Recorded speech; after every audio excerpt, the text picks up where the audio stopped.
गेले 4 दिवस वाघावच्या प्रश्नावरती विरोधी पक्षाचे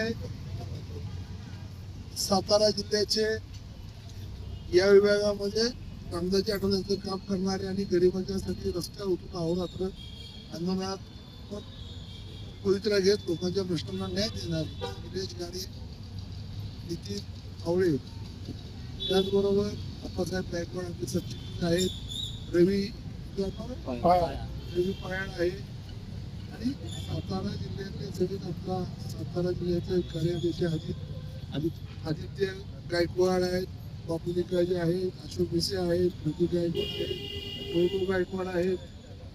अशा सर्व कार्यकर्त्यांच्या घेतलेल्या परिश्रमाला यश आलेलं आहे.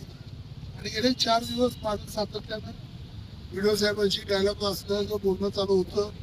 आम्ही आमच्या मागण्या टाकल्या होत्या, आम्हाला मूलभूत अधिकार मिळावे, कारण संविधानानं आम्हाला या देशामध्ये अन्न वस्त्र आणि निवारा हे मूलभूत अधिकार दिलेले आहे आणि त्या मूलभूत अधिकाराला घेऊन आपलं भांडण चालू होतं. पण गेले 40 वर्ष वाघाव सारख्या झोपडपट्टीला न्याय दिला गेला नव्हता. या झोपडपट्टीशी आमचं असलेलं नातं हे कमीत कमी 25 ते 30 वर्षाचं नातं आहे.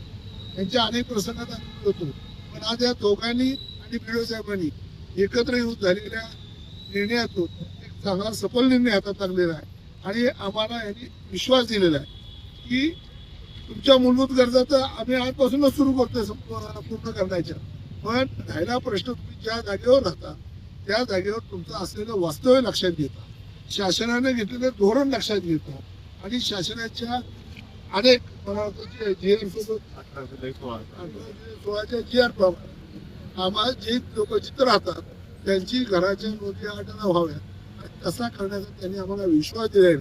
आज आम्ही आमचं उपोषण मागे घेतोय आणि आम्हाला प्रशासनावर विश्वास आहे, पाटील साहेबांवर विश्वास आहे की पाटील साहेबांसारखा सक्षम अधिकारी की लोकांशी नाळ जोडणारा आज आमच्या सोबत आलेल्या पाटील साहेबांच्या विश्वासावर आमचं उपोषण करतोय.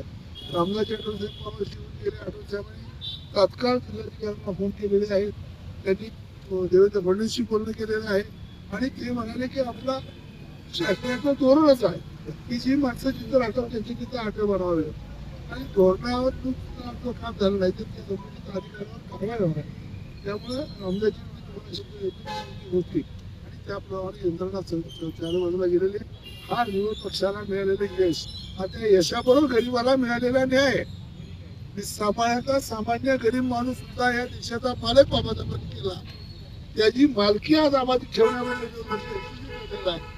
तेच आमचं हा विजय आहे आणि या विजयाचं सर्व श्रेय जातं ते माननीय रामदासजी आठवले साहेब आणि या जिल्ह्यामध्ये काम करणारी आमची टीम आणि ज्या 2 बांधवांनी जीवाची पर्वा न करता आज गेले 4 दिवस आमरण उपोषण 6वा दिवस आहे मला वाटतं आमरण उपोषण घोषित केलं आणि या आमरण उपोषणाला दाद देत त्यांनी तुमच्यासाठी रस्त्यावर थांबून उतरून इथं बसून आपल्या जीवाचा बळी केलेला आहे, जीव धोक्यात घातलेला आहे.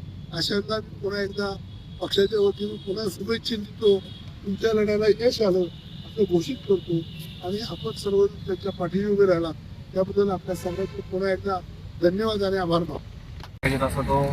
सांगतो त्याप्रमाणे आम्ही त्या नोंदी करण्याचा निर्णय घेतलेला आहे.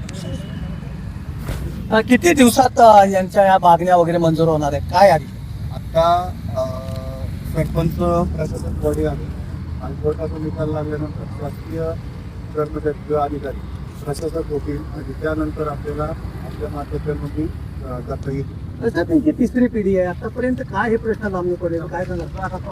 या आधी प्रयत्न झाले होते परंतु त्याच्यामध्ये निर्णय घेता आले नव्हते, परंतु आज आपल्याला शासनाच्या निर्णयाचा हे घेता आला आणि त्याप्रमाणे आपल्याला कार्यवाही करता येईल. आठवड्याला भेट दिली आणि ठेवलं जातं काय भूमिका काय त्यांना शब्द दिले काय प्रयत्न येतात? अन्न वस्त्र निवारा देणं ही तर ग्रामपंचायतीचं मूलभूत कर्तव्य आहे. त्याप्रमाणे ग्रामपंचायतीने ठराव केलेला आहे. त्या मूलभूत गरजाचा नियुक्ती झाल्यानंतर अधिकारी रजिस्टर झाली आणि त्याप्रमाणे सर्वेक्षण आणखी त्या नोंदी केल्या. दुबारा यांना इथं बसायची वेळ येणार नाही ना? नाही, आता वेळ येणार नाही. आपलं लेखी पत्र त्यांना दिलेलं आहे आणि त्यांनी आता धन्यवाद साहेब. थँक्यू.